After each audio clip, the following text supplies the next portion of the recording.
अस्सलाम वालेकुम friends, everyday science YouTube channel की एक नई वीडियो में मैं आप लोगों को खुशामदीद कहता हूँ। दोस्तों, आज की इस वीडियो में हम नाइन्थ क्लास की मैथ की जो न्यू बुक आई है उसकी एक्सरसाइज नंबर 1.3 का क्वेश्चन नंबर 8 सॉल्व करना सीखेंगे। अगर हम ये एक्सरसाइज जो 1.3 है इसका क्वेश्चन नंबर 8 देखें तो इसमें हमारे पास है जी, the annual income of Tayyab is, यानी कि जो तैयब है ना वो एक साल का 9,60,000 रुपये कमाता है। अब नेक्स्ट वो आगे चलें तो वो है जी, while the exempted amount is 1,30,000, how much tax would he have to pay at the rate of 0.75%। अच्छा, अब इसका ना कि अब आप लोगों को टैक्स का थोड़ा सा ना कि पता होना चाहिए। टैक्स के रूल के मुताबिक ये है कि अगर फॉर एग्जांपल अगर हम रिसेंट देखें तो वो कहते हैं कि अगर कोई बंदा ना कि 6 लाख तक कमाता है ना तो उसको सालाना, तो उसको कुछ भी टैक्स नहीं देना पड़ेगा। लेकिन 6 लाख से ऊपर जो कमाएगा ना तो उसकी कुछ अमाउंट गवर्नमेंट ने फिक्स की हुई है, उसके ऊपर टैक्स देना पड़ेगा। मसलन पहला जो 6 लाख है उसके ऊपर फिर भी कोई टैक्स नहीं है। अगर फॉर एग्जाम्पल आगे वो 7 लाख कमाता है तो वो 6 लाख पे टैक्स नहीं लगेगा, जो 1 लाख ऊपर वाला है ना उसके ऊपर टैक्स लगेगा, जो भी उसकी परसेंटेज है।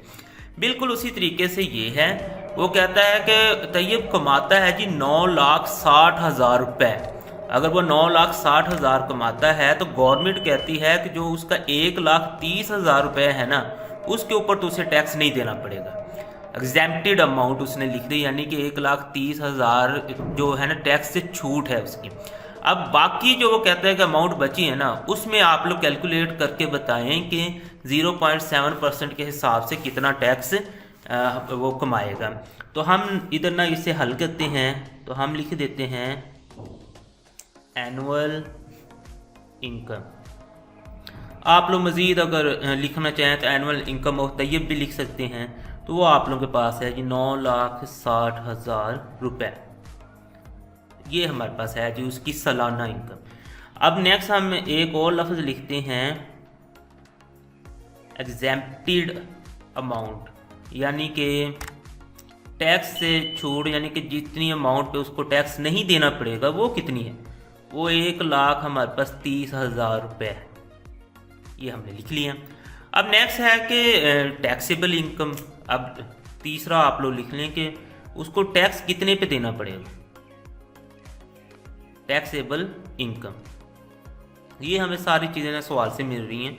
तो टैक्सेबल इनकम फिर हमारे पास निकलेगी जब हम ना के 9,60,000 में से 1,30,000 को माइनस करेंगे।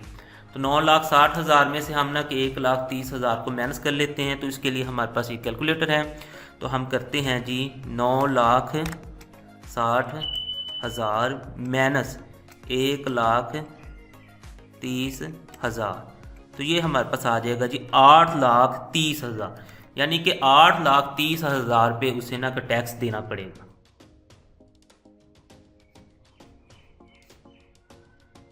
ये मैंने लिख लिया जी 8,30,000 पे उसे टैक्स देना पड़ेगा। अब नेक्स्ट हम ना कि टैक्स की अमाउंट निकालते हैं। तो टैक्स की अमाउंट निकालने के लिए हमें रेट ऑफ टैक्स का भी पता होना चाहिए। ये भी उसने खुद ही दे दिया। रेट ऑफ टैक्स जो है ना वो हमारे पास है 0.75%। इसको थोड़ा सा अगर आप लोग चलें नेक्स्ट ही हम करते हैं, तो हम इधर लिख लेते हैं अमाउंट ऑफ टैक्स। तो वो हमारे पास आ जाएगा 0.75 बटे में हमारे पास ये परसेंटेज ख़त्म करना है तो 100 आ जाएगा। अब इस अमाउंट पे टैक्स लगना है। इन दोनों अमाउंट्स का अब कोई इधर ना कि टैक्स की अमाउंट निकालते हुए इनको हमने इस्तेमाल नहीं करना, क्योंकि ये उसकी टोटल इनकम थी। ये टैक्स में उसको जो छूट मिली थी उनको माइनस करके जो टैक्सेबल इनकम है ना वो हमने निकाल ली, यानी कि जिस इनकम पे उसको टैक्स लगना है। तो वो हम इधर लिख लेते हैं 8,30,000, ठीक है। अच्छा, इसको थोड़ा सॉल्व करने से पहले इसका आप लोग शारिया ख़त्म कर सकते हैं। तो ये हमारे पास आ जाएगा 75, ये 100 तो हमारे पास ऑलरेडी है, तो इधर नीचे शारिया की जगह पे हमारे पास 1 लग जाएगा। इधर 2 हिस्से हैं तो 2 0 लग जाएंगे, और ये हमारे पास उसी तरीके से आ जाएगा। ये 2 ज़ीरो इन 2 ज़ीरो से कट गए और ये 2 ज़ीरो इन 2 ज़ीरो से कट गए। तो आप लोगों ने अब जो करना है ना, वो ये 2 ज़ीरो इन 2 ज़ीरो से कट गए, ये 2 ज़ीरो इन 2 ज़ीरो से कट गए। अब आप लोगों के पास जो 75 और 83 बच गया, इनको आप लोग ना मल्टीप्लाई कर दें।